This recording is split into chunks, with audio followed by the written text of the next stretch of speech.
Good evening and welcome. I'm Kelli Richards, CEO of the All Access Group and the host of All Access Radio. As a highly sought-after consultant, super connector, and trusted advisor, I connect innovators and influencers from Silicon Valley with the content creators and storytellers in Hollywood. As a trusted advisor, I help to transform the quality of people's lives. And I'm also the author of the best-selling ebook, The Magic and Moxie of Apple, An Insider's View. Tonight we have a special guest on the show, one of my most esteemed colleagues, Dave Jaworski. With over 30 years of experience in sales, technology, and executive management, Dave currently serves as CEO of Meta Media Partners, which leverages technology, techniques, and processes to help people and organizations achieve their dreams and their potential. Previously, Dave held positions as VP of Sales and Marketing at NetSteps, CTO of Intero Alliance, and was founder and CEO of Pass Along Networks, which was the first company in the world to implement micropayments with PayPal, among many other firsts. Dave started his career as only the third employee at Microsoft Canada, where after multiple promotions, he ultimately received the first ever Bill Gates Chairman's Award of Excellence. Dave is also the author of the forthcoming new book, Microsoft Secrets, An Insider's View of the Rocket Ride from Worst to First and Lessons Learned Along the Journey, which is available now for pre-order. Welcome to the show, Dave. Thank you, Kelli. Great to be here with you. Thank you for the introduction. It's my pleasure. I appreciate you making the time. You know, Dave, I know we both agree that having a trusted advisor, a coach, is so important. I'd like to start off by asking if you could share a bit about who some of your mentors have been along the way, and I know you also mentor and advise others. Absolutely. Well, along the way, I'd say it started with my dad. And so my dad had his own business, and we were always watching him and listening to him, and he taught us how to answer the phones, and he taught us how to be, myself and my brothers, how to be just good people all around. And he and my mom were my first mentors. My uncle, Father Stan, he's a Roman Catholic priest, and he was my second mentor. And we've shared many journeys, including a motorcycle trip to the Black Hills of South Dakota and a lot of other fun along the way. But those were two of my first life mentors. And then in my Microsoft journey, a gentleman named Rich McIntosh, and by the way, is that not the perfect name for somebody in the PC yes, industry? It is. For somebody at Rich Microsoft. McIntosh. Yeah, exactly. He was the fellow that opened the doors to Microsoft Canada, and he was not just somebody I reported to. He became a dear friend and an incredible mentor. And I was actually just reflecting on that earlier today, how he not only took me under his wing, but personally, he also took me under his wing. So he didn't just care about who I was at work. He cared about me as a person.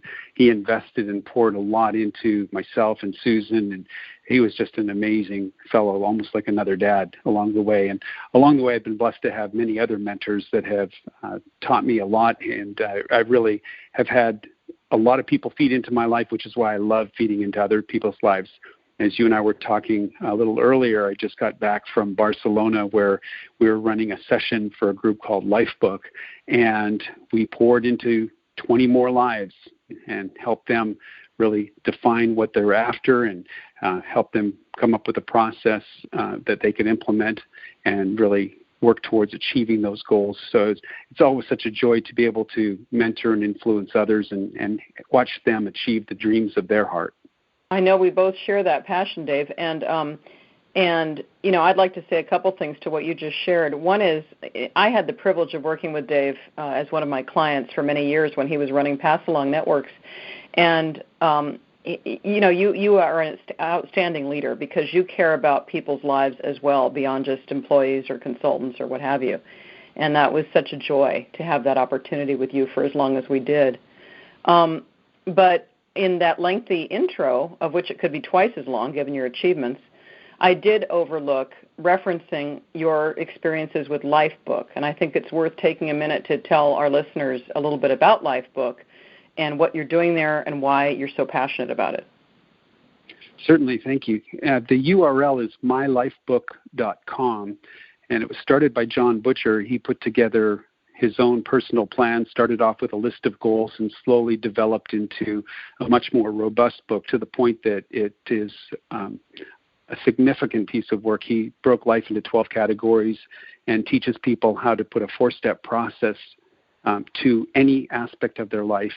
And as now his goal is to reach 1 million people with this program. So he and the team, which I joined over 5 years ago, I've had the privilege of teaching thousands and thousands of people. I think we're over 40,000, almost 50,000 people that have done the introspect assessment to look at their life and to see how they're doing, just to kind of get a benchmark. And then this course is now run all over the world. We have a group of Lifebook leaders that have run this program everywhere from Eastern Europe to New Zealand and Australia. So a real joy to be a part of that group. So I was with Lifebook for 4 years, and then a year and a half ago I left to focus back into my own business. And along the way, they called up to me and said, would you be willing to go to Barcelona and engage with the Lifebook team again and help us bring this group through? So I was thrilled to be able to do that this past week. The opportunity for everybody is incredible. You can do it just a little bit. You can take it online. I highly recommend the in-person program. It is one that I went through with Susan, and at the end of it, we were talking about the different kinds of gifts we've given our kids over the years, everything from phones and tablets and other things to the kids. We said there's nothing we could give our kids that would be more impactful than their own life book. And so we sent all of our kids through the program so that they could have the opportunity. And I say kids, my children are from 27 to 33 years old. My 3 daughters are married and have wonderful husbands. And our daughter Jennifer has 2 of our grandchildren, Elijah and Cecilia, and our daughter Sarah and her husband John have our grandson Owen. So Jennifer and David brought us into a new dimension of life as grandparents. So we have 3 beautiful grandkids, and it has been a blessing to them. They've benefited greatly from it, and it really had an impact on them. And again, it's really, if I could sum it up, if you get really clear about what you want and you do that in all areas of life, you can really move fast forward to the life that you're looking for.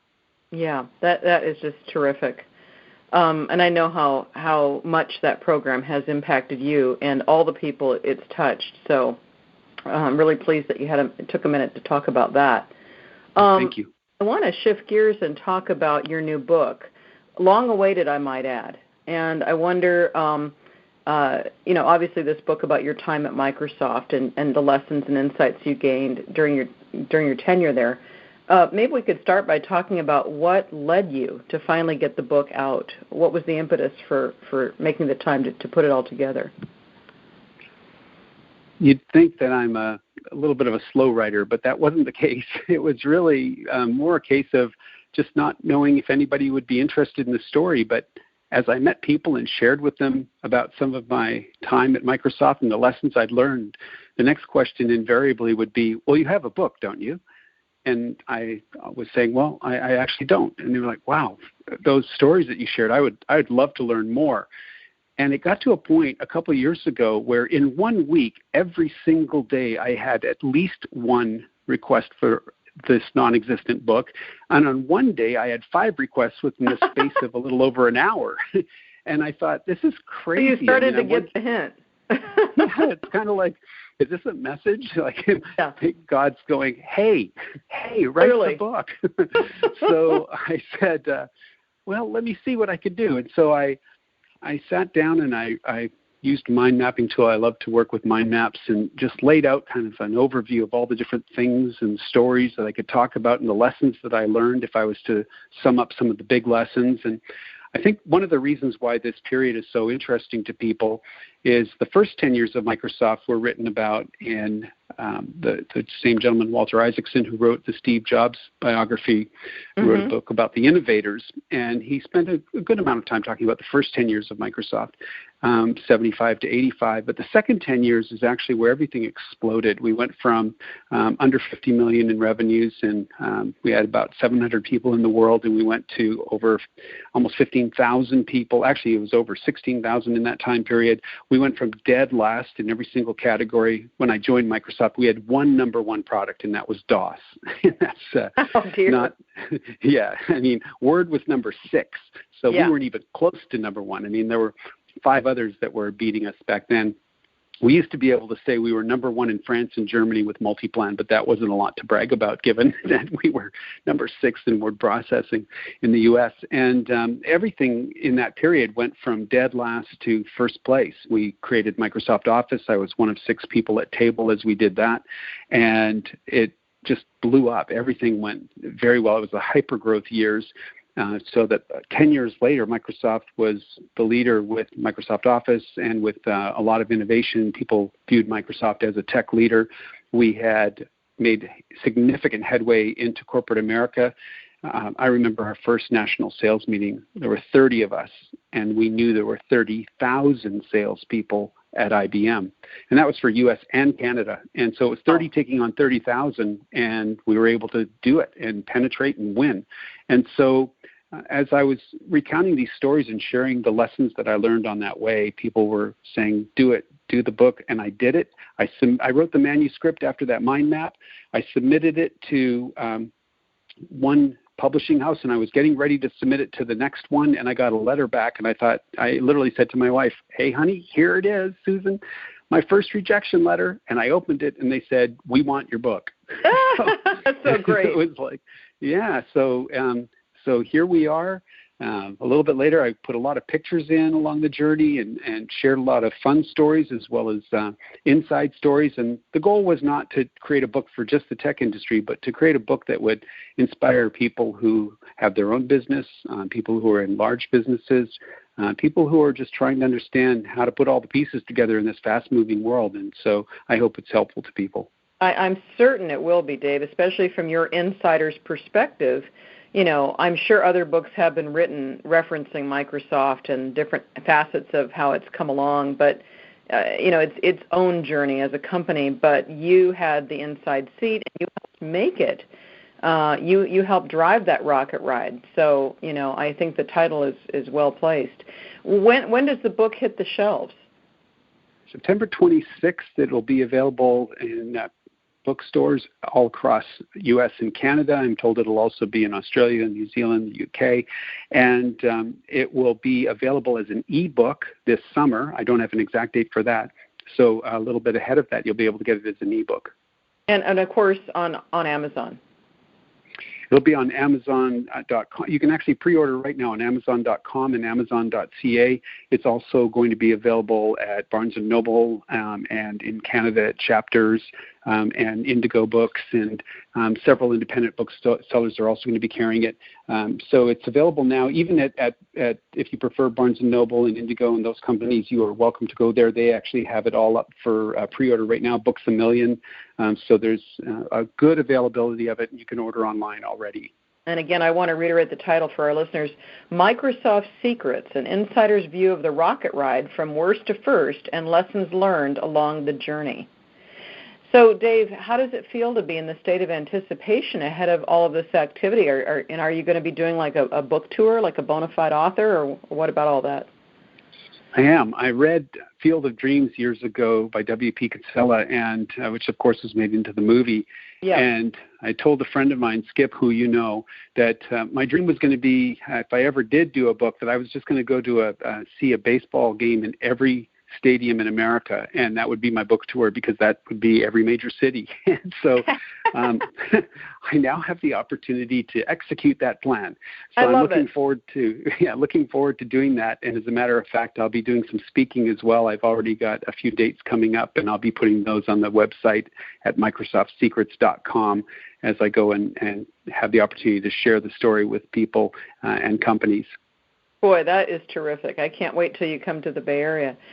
Can you give us a sneak preview, Dave? Maybe a favorite anecdote or a little teaser mini story for the listeners? Sure. I'll just start off with one of the early lessons, and there are many. I'll give you a couple, but one of the first ones is stay in school, and by that I mean stay hungry, keep curious, keep listening, keep learning. And when we were expanding Microsoft around the globe, we learned that Bill had put a map of the world up in his garage. And the reason for that was he was going to walk past it every morning heading out and every evening coming in. It gave him a chance to see it, and these places that were perhaps not as familiar to him would become familiar where they were geographically, et cetera. And so one of the little signs that I thought was amazing is here's this guy who is so brilliant, a mind that can comprehend way more than my little brain at times. And he was still learning. He was learning all of his life. He stayed hungry. He stayed curious. So staying in school, staying curious are just a couple of the lessons along that journey. And along the way, Microsoft helped us all stay curious. We were very much invested in training and learning. So I know that when budgets get tight and things get tight, people often cut the training budget and don't invest as heavily in that. And we learned that was the last thing you cut. You really invest in your people's training and education. And as a result, we were very knowledgeable, right down to the person on the front lines of the customer. They had a lot of training. They were able to talk intelligently about the products. They were able to answer a lot of questions, and they knew when they didn't know the answer where they could find the answer. And so that made everybody just a lot better at dealing with all the different things that would come at them in this fast-paced growing market. So training is super important. I'll share with you one other thing that we did, and it's, today we live in a world where people are talking about being customer-centric, very much about customer-centric design, et cetera. We actually went undercover. I went undercover with one other fellow for a period of 6 months. And so I had identifications around the country. I actually had offices. I was in the real estate office in California. I was in a life insurance company's office in Denver, and I was in one of the largest global media firms in New York City, and literally had offices there so I could meet with people and met with our competition and met with our teams. And so because I was known at that point in the company, I didn't do the in-person meetings with our teams. I only did phone things with our teams under an alias. But the other fellow that I worked with did some of the in-person meetings. And so we studied ourselves. We were really students of ourselves. Our biggest learning came from studying ourselves. And that was everything from how quickly we'd get a response to how we would treat customers, the kind of information we'd provide. We were very, I want to add, we were very careful. I was offered many times beta software, which is pre-release software from competitors, and in every situation we said, I appreciate the offer, very busy right now, I'll get back to you if I can make any time to look at that. So we didn't take any beta software that was offered from anybody else. We were not interested in crossing over any kind of that line like that. But much like people do secret shopping in the retailer market, where they'll send people into stores and see how were you treated, we were doing the same thing. And we studied ourselves. We studied even how we answered the switchboard. I mean, back in the early days, at the time, it was Microsoft. Oh, dear. That was the standard corporate greeting. Or the other one we got, and again, this wasn't Dave making this up. We called and called and called, and we measured it. We got two main greetings. You heard the first one. The second one was, this is Microsoft. Oh, dear. Like, okay, this is Dave. So you talk about, earlier you mentioned mentors. My dad, when he was selling real estate, taught all of the kids how to answer the phone, and I was surprised that we hadn't learned how to do something that simple and to do it well. So we wrote out a greeting that became the standard greeting for everybody on the switchboard, everybody working with anybody that was answering the public line, and it was, "Thank you for calling Microsoft. My name is Dave. How can I help you?" Oh, love it. It switched. It's such a simple thing, right? But it switched to "thank you for calling." So the very first words you heard were "thank you for calling." Yes. My name is Dave, so I'm no longer this faceless mega corporation. You're talking to a guy named Dave. How can I help you? I'm here to help. So what a difference from Microsoft or this is Microsoft. Well, that was one of many, many, many changes that were recommended. Everything from when you opened the box and you had that, I mean, you worked with Apple, and Apple arguably over the years has been one of the best companies in the world at the unboxing experience. I mean, they don't care just about the product. They care about the way it's packaged. They care about how it unfolds and reveals itself to you when you open it up. The whole user experience.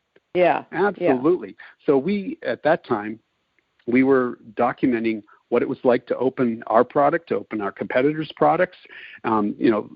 Everything had registration cards, and back then, everything was printed, so you had printed documentation, you had discs falling out, and you had this massive amount of stuff coming at you. And so we documented, what was that like? What did you find? How did you find it? If you had to call somebody for help, how many different numbers did you have to call before you could actually end up in the right place? How many different automated switchboards did you have to go through? Did you get a call back if they said they'd call you back? And all of those kinds of things caused us to learn a lot. Now, you'd think that when you come back with that much data, that people would just be all about it. But I would tell you, and this is probably true in any company, there's this concept of illusory superiority. If I said to a room of people, how many of you are going to die from cancer or heart disease? Most people, almost nobody, would put their hand up. The reality is, under today's stats, sadly, 82% of people will experience that. But the not me crowd is 100%. Oh, not me, that'll be somebody else. Well, when we presented these results back, it was, you nailed it. That was incredible. You got it absolutely right for everybody. Our groups really, we found that's not really true. We're, the data for us, we're not really going to buy into. I don't think we need to make any changes. But for everybody else, boy, you nailed it.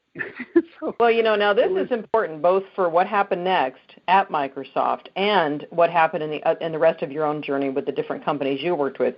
Dave, there's competing to win in your industry, and then there's changing the rules of the game, which is what every aspiring disruptor wants to do.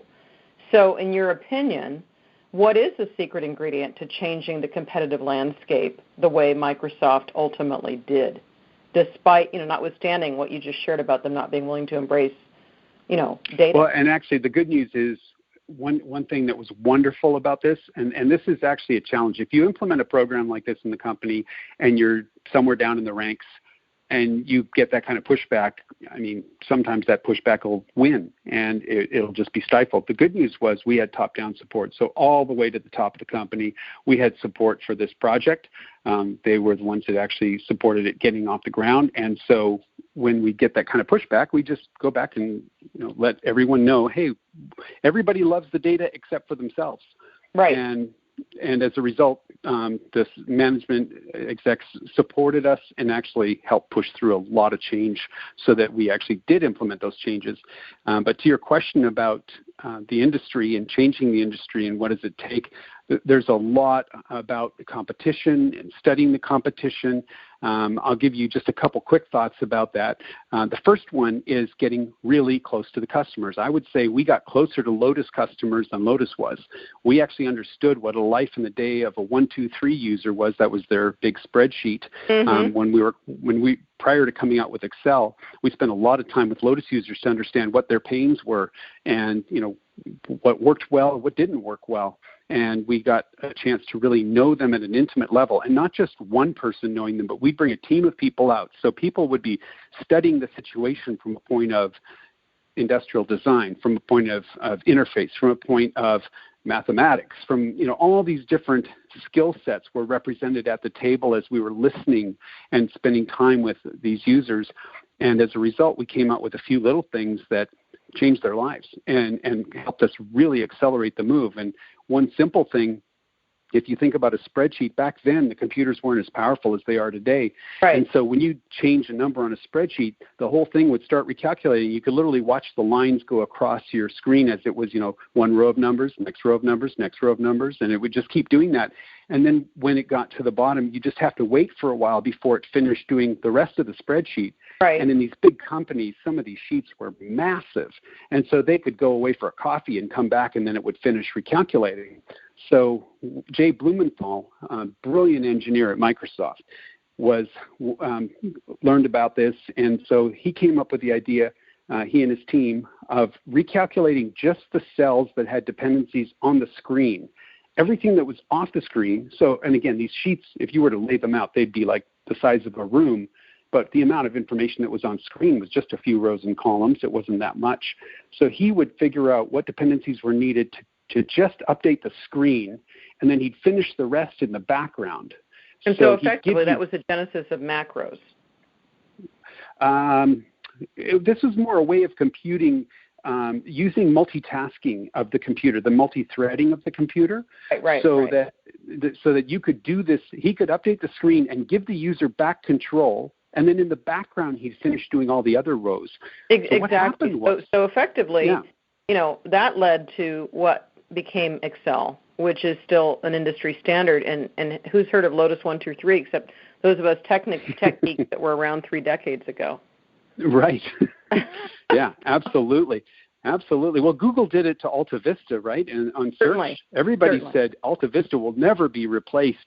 And Google came along, made it simple and instantaneous, and boom, it's over. I mean, and it of course, Google everything. Docs has taken off from where Excel left off. There's evolution and refinement along the way. But what do you think is one of the more subtle takeaways that today's business leaders can take and apply from some of these examples that you outlined that Microsoft did so well? A subtle one, and there are many, but one of the subtle ones is just the point about principles, and that principles really matter. So to illustrate that point, we had an offsite. The company selected executives and people they were kind of watching from across the company and invited us to an offsite and asked us to work on the things that were going to drive Microsoft forward, and as well as the threats to the company. So one of the groups that I was asked to participate in a breakout session was asked what the biggest threat to Microsoft was. And the answers came, WordPerfect. It's, which was a competitive word processor, or Lotus 1, 2, 3, et cetera. And when they got to me, I said arrogance. And I got laughed at. They thought that was like ridiculous. And of course, we all know what happened with the U.S. government versus Microsoft, and how the DOJ. The Department of Justice, which ended up spinning into European suits, et cetera, that just plagued the company for over 10 years. And I didn't want to see it, but I remember seeing the headline on one of the tech papers that said arrogance or pride comes before a fall. And I thought I didn't want to be right. But it was, and the only reason I put it up and saw it as a risk is if you look backwards, I was being more of an historian than a futurist at that point. Because I looked at Ashton Tate, the great database company that had fallen. I looked at VisiCore, the company that had VisiCalc, the spreadsheet that got replaced by Lotus. Aldous and Borland. All these great companies. And you look at the arrogance that crept in. They got really cocky, and then, boom, they're gone. Arrogance, historically, it has taken down civilizations. It comes before a fall. So to me, that was a warning bell. Like, I could feel it creeping in, and unfortunately, it did cost the company greatly. Well, it almost killed my alma mater at Apple. And, you and I have had many conversations about the privileges we had of being so close to genius, me with Steve, obviously Steve Jobs, and you with Bill Gates. Their own history is legend. But had it not been for Bill writing the check and showing up as Big Brother on the screen at Macworld in that fateful turnaround time when Steve came back, there would be no Apple today. It would have gone out of business later in 97. That's right. And Steve had to show great intelligence to not be prideful and to really help that move happen. And he was wise to do it because some people booed that move in a big way. Didn't understand it. When Bill's face showed up on the screen at Macworld, it was like the 1984 commercial. And in Microsoft, public enemy number one for Apple people in terms of the corporate culture. But again, you and I have lived through all of that, and we can say firsthand how not only did that experience, wasn't that experience a crossover between Steve and Bill that really transformed the industry, But also what you said earlier about staying hungry and foolish and being a lifelong learner, certainly Steve codified that in his famous Stanford commencement speech as well. So, you know, we're talking about really bright minds, genius caliber people that we were both privileged to work closely with, and, you know, who changed the face of business forever. They changed every industry on the planet. Correct. I mean, literally, it's so staggering when you think about what this technology has done. I remember, you know, dating myself, but in the early days when I was at Microsoft and I get on a plane, every single person walking down the aisle to use the restroom while we were up in the air would stop and say, excuse me, what is that? And I just got that question for the computer, you know, small computer I was using at that time. You know, they'd never seen a computer before. And, you know, flying yesterday, every kid on the plane had a computer in their hands called a phone or a tablet, but it was a more powerful computer than what we had back then, for sure, for a long time. By about a factor of 1,000 or more. Yeah, so you see every person of every age on the plane using this technology, touching, swiping, zooming like it's nothing, and you think what that's done, and that's just the commercial use there, you know, for people, for their enjoyment, for their work, et cetera. But when you look at every single industry segment, there isn't one that hasn't been touched by technology. Including the pilots flying the plane, I might add, who are using iPads now as opposed to heavy manuals. Yeah, exactly. And so they can get updates on the fly. So it's amazing. I mean, you see it in professional sports on the sidelines. You know, doctors and surgery, the whole shebang. It Absolutely. goes on. You know, yeah. So clearly we were both very privileged to be a part of all of that transformation, and we continue to carry that throughout our respective careers. But shifting gears, Dave, I would like to segue to how you apply all those insights to your work these days with Lifebook and Metamedia and the other ventures you're involved with. Well, those lessons have been helpful to me along the way. Staying curious. I'll tell you, staying curious is probably not just my number one business piece of advice, it's my number one personal relationship piece of advice. You're curious about somebody when you meet them, and then as your life goes forward, you're married to somebody for a long time. Susan and I celebrate 35 years this year. And yes, thank you. And that was a good heavens thank you, right? Yes, of course. Yeah. But seriously, it's so easy to start taking the other person across the table from you for granted. And that happens in business, that happens in our lives. And so that to me is a big, big thing. How do you keep learning? How do you keep interested? I remember my grandfather coming over. He'd be late 80s, early 90s. Every time he'd walk over to our house, back then it was a book encyclopedia on the shelf, but he'd go over and he'd just pick any random volume and open it up and start reading. He was just fascinated by learning and never wanted to stop learning, and that was always an inspiration to me. And I think the other principle that is really key is alignment. And at Lifebook, we studied personal relationships and love relationships, and a lot of people say, oh, it's, you know, sex or financial issues or whatever it might be that causes marriages to break up. The number one issue that we found that the relationship is great or not is if the couple's in alignment. And that same truth is in business. If the business is in alignment, you can get down to little nitty-gritty communication breakdowns, but at the heart of it often is the fact that people aren't on the same page. They're Correct. Not running down the same runway together. They're going in different directions. They're pulling in opposite ends of the rope, and it's a tug of war, not an aligned arrow flying through the air to hit its target. That's so right. I really think that these principles, you know, when I've gone into, I was just at a large company in the healthcare space, and the issue, you know, that they shared with me was, you know, I'll call it X, Y, Z. I just won't put a name to it. But what I quickly saw was the team wasn't in alignment at all. You know, I interviewed them independently, and they were literally talking like they were you would think they were competitors or talking at different companies, because one was talking about taking path A, the other was talking about taking path B, and the other was not sure if they should do A or B, but maybe C. And yet they said that wasn't brought up as the issue that I was brought to the table to discuss it all. So these simple lessons about alignment, vision, everybody pointing together, pulling together, it makes a huge difference. And I saw that I would even say a make or break, because, you know, have direct experience, some even with the same companies, of falling apart because the partners started to think differently and not in a good way. No, absolutely, yes. Yeah.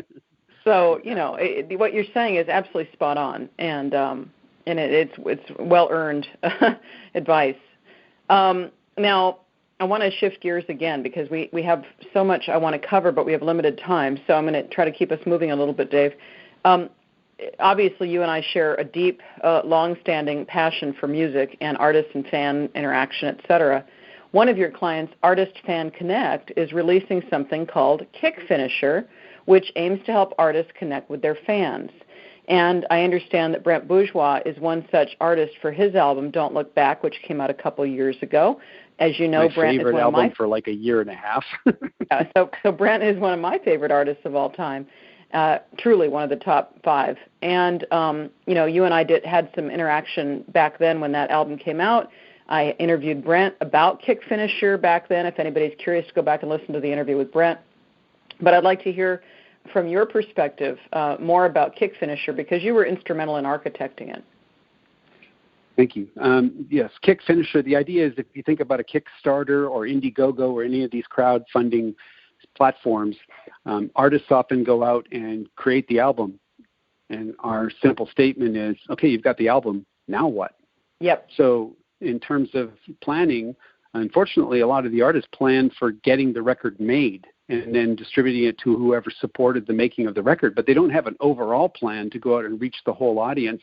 And they don't necessarily understand. Yet they think, okay, I'll just put it all in Facebook and I'll build my community in Facebook. And then next day you find that Facebook changed the rules. And, oh, by the way, you know that audience that you help build on Facebook that Facebook gets to talk to every day? If you want to reach them, yesterday you reached 100% of them. Today you reached 10% of them. And if you want to reach the rest, you have to pay to boost your post to reach the audience that you built for them. And that's half the equation. The other half is the mindset about artists. Oh, totally. Artist to fan engagement, which starts is released. That's not the end of the story. That's the beginning of the story. Well, it's how do you build a deep relationship? And that's another one of the lessons learned on that journey is that these relationships matter deeply. Every person, their internal relationships, their external relationships, so, and in the music industry, the relationship with the artist is critical. I met a fellow named John Doan who plays all kinds of stringed instruments, so Celtic instruments, etc. And he sustained a living just by building a deep relationship with his fan base. So, he's not getting radio play. He's not getting any kind of volume on Spotify worth a nickel. But he's been able to sustain a career because he has this audience that he's built his fan base. He's built relationships with them. So how do you do that? And how can you leverage technology to help you stay in touch? So all of those types of things are what we wanted to build into Kick Finisher. And so we've got a rev of that platform coming out. It's going to be available coming out very soon. So we're excited about that. People will be able to see that. If you're interested, you can put your name on the site at kick-finisher.com, kick-finisher.com. And our goal is to really help artists connect with their fans. To me, one of the saddest things to see is an artist who wanted a record contract, got a record contract, and hasn't made a nickel from that relationship.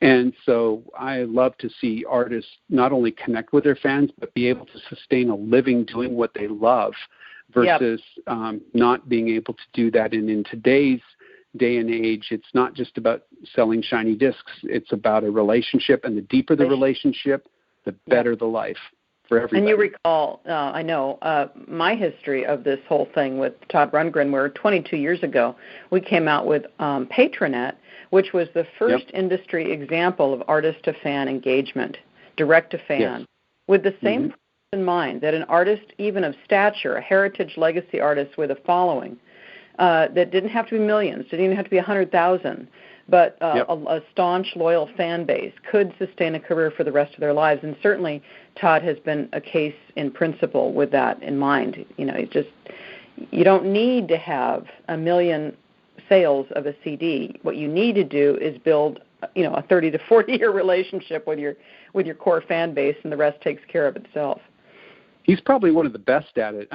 Truly, if you look at people over the years who are not just great artists, but they've been wise people. Todd's one of the best, and he's been able to do that in a way where his fans are rabid. I mean, it's interesting. We compared notes on some different artists, some who had larger online communities than Todd's, and there was a huge difference, though. A lot of them click the like button for other artists, but when you ask them to engage, they don't. They're just an inch-deep fan. Correct. And when Todd says, I need to go move this mountain over to that mountain, his audience goes into motion. Mile deep. Oh, yeah. And that's even with somebody like him who reinvents himself with every album. I shudder to think how many albums he's come out with in 45 years, but in every single album he reinvents himself. And that's where you lose fans if you're an artist. So it can be, yeah, but not. They followed not him through the wilderness, you know. Exactly. He led them down that path, and he's invited them on this journey with him. And so they're part of the journey. Yeah. He's even told, I'm not going to get political here, but he's even told on this current tour, this current CD that he's touring, if you are a Trump supporter, you probably shouldn't come to my shows because you probably won't enjoy yourself. A highly controversial move that most artists would not do. They would think it would be career limiting. Right. But he chose there's to a difference. There's a difference in how you do it. Chose to take a stand, and, you know. Well, look how he did it versus look how the Dixie Chicks did it. And I was just about to go there because one of the positions we didn't get to mention in your illustrious career was your first job in Nashville as VP and GM of Gaylord Entertainment, where you helped launch the first ever headlining tour of the Dixie Chicks. And, of course, they went through something similar, like what Todd's dealing with now. So please feel free to share that story, but I was going to ask you to just share a little bit about that time of your career. Sure, thank you. Well, the fun thing is, look at the difference. They didn't know their audience. They thought their audience thought just the way they thought. Yep. They didn't. They literally got locked out of radio. They got locked out of everything, and their career went down in a flaming balloon. And then on top of that, they had staged a comeback. Everybody was ready to give them a second chance, and they decided we can do this again. And what had happened? They won Grammy Awards. So the community that nominates the Grammys said, you know, heck yes, we're going to support you, and we're going to take a stand with you. And basically, those same fans spoke loud again and went, no, you're not. That's not how we feel. So you got to know your fan base. You've got to be smart about who your fan is. And in this day and age, that's true whether you are a bakery, whether you are a music artist, or whether you are a software company. You need to know who are the people out there that are buying your product. You need to understand what it's like to walk in their shoes. You need to understand how to relate to them. I've seen financial institutions take left turns and all of a sudden lose a lot of significant business when they thought their audience was one way and they were a different. So it's really look what happened is the random example with Reed Hastings at Netflix when, you know, a couple of years ago when he tried to change the strategy, and that was a big, big mistake. Or when Coke tried to change their formula. Yeah, absolutely. You've got to know what your fans are, why they love your brand and why they love you and why they engage with you the way they do, and you've got to stay authentic to that message. So you can't just manufacture a new campaign that's going to say we're going to pivot our whole brand around and change everything about who we are. It doesn't work. I mean, no. I guess if you look at people who are super talented in the country world, there's Garth Brooks, who's won, you know, Entertainer of the Universe. It seems many times he's sold more records than almost anybody on the planet. And yet he tried his Chris Gaines project, and the fan base said, no, thank you.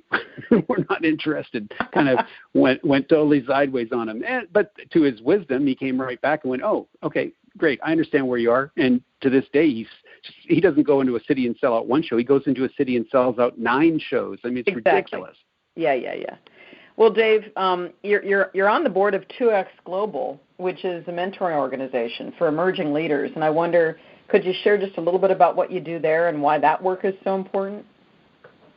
Well, dear friends Steve and Lynn Johnson created 2X Consulting and 2X Global to mentor leaders and grow their roots deep as well as wide. And so the opportunity to serve them and work with them, again, we've talked about mentoring throughout this call. That's something I'm very passionate about.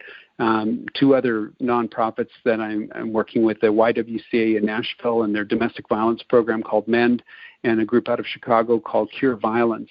And again, you talk about shifting paradigms, and we talked about how nobody knew what tech was, and now everybody does. My hope is that's going to be the same truth for Cure Violence, because the stats that we've seen about violence in our country, violence in the world, don't have to be there.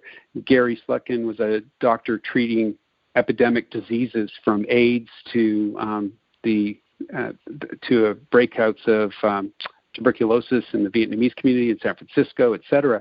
Years ago, he looked at the way violence spreads from person to person, and he said, wait, this is just like a virus. We should treat it with a health approach instead of this criminal justice approach. Mm-hmm. And so he tested it out and took it into the most violent precincts in cities of Chicago or cities, and it worked. I mean, the violence dropped. He's taken it into Honduras. The violence has dropped dramatically. He's gone into places where there were murders every single month, gun violence, knife violence, where they haven't had a killing in a year. In Baltimore, when the riots broke out a few years ago, the big untold story that the media, I think, should have been all over was the fact that there were 3 precincts that didn't engage. Guess which 3? The 3 that had a Cure Violence program going on. So they treat it like a health situation, which it is. It spreads from person to person, so they think of it as a contagion. They look for those most vulnerable. They put interrupters in, just like you do an interrupt on a disease spreading. They give education, interruption techniques, etc., and it works. And one theory was, it's just pushing the violence to the next precinct, and the data said, no, it actually has a cool-down effect on the next precinct. So it does not only work, it works and affects the whole community around. And my favorite story is they've seen communities where you wouldn't walk in the park in those neighborhoods in the day or the evening. They just weren't safe. And after the Cure Violence program's been there are kids playing there. There's families in the park taking walks. It's like the park comes back to life and the community comes back to life. So this is something that I really hope we get a lot of fuel behind. It's kind of the best kept secret. And wow, if there's anything we need not to be a best kept secret, it's that this health approach works instead of labeling people and just sending them back for their 4th or 5th time in the pen. That doesn't work. Well, so I'm excited about that work and pleased to be a part of that. Very worthy cause. You're involved with so many things. It's exhausting. It's hard to keep up with, Dave. But I think that's a good segue because we have run pretty long today, and I've taken up more of your time than I intended. Let's run through the various websites for the different projects you're involved with so our listeners know where to go to learn more. We start with the book, which is MicrosoftSecrets.com. Correct. And very soon, we're going to have the ability for people who buy the book to register and get access to some unique information, some videos, some audios, things that haven't been seen ever out in the public. So in addition to the materials that are in the book doesn't come to life like the site will. So it'll be augmented. It's my augmented reality portion. I love maybe it. Someday someday we'll have you put your Apple AR tools to work, and we'll have it be an experience where people can actually go right inside it. But for now, there's going to be registration, and we'll have a lot of extra fun materials available there. Bonus goodies. You bet. So then we have your own company, Meta Media Partners, or is it Jaworski that you would send people to about you yourself and your ventures? Sure. So for the company, it's metamediallc.com. And Metamedia is in metadata, metamediallc.com. And they can click on some of the different projects and learn more about them. And then for my own blog, I blog at jaworski.net, JAWORSKI.net, which is kind of like Smith for Polish people, but it's a little harder to spell. And then we have Lifebook. MyLifebook.com, yes. Kick Finisher. And they'll find Kick Finisher and many of these other projects at the Metamedia site. Got it, but it was kick-finisher.com, as I recall. That's right. Yeah. And then you got 2X Global. 2X Global, and that's Stephen Lynn's ministry. And then you've got MEND. Well, if you look at the YWCA, if you search for the YWCA of Nashville, you'll see the MEND program. They're actually going to rebrand that program very shortly, so it'll be moving. But right now it's at MENDTN, as in Tennessee, MENDTN.com. And the MEND stands for if domestic violence is going to come to an end, it begins with men. Correct. Men are the cause of a lot of this violence, and so we need to raise our young boys and young men up to be great men who respect women and treat them properly.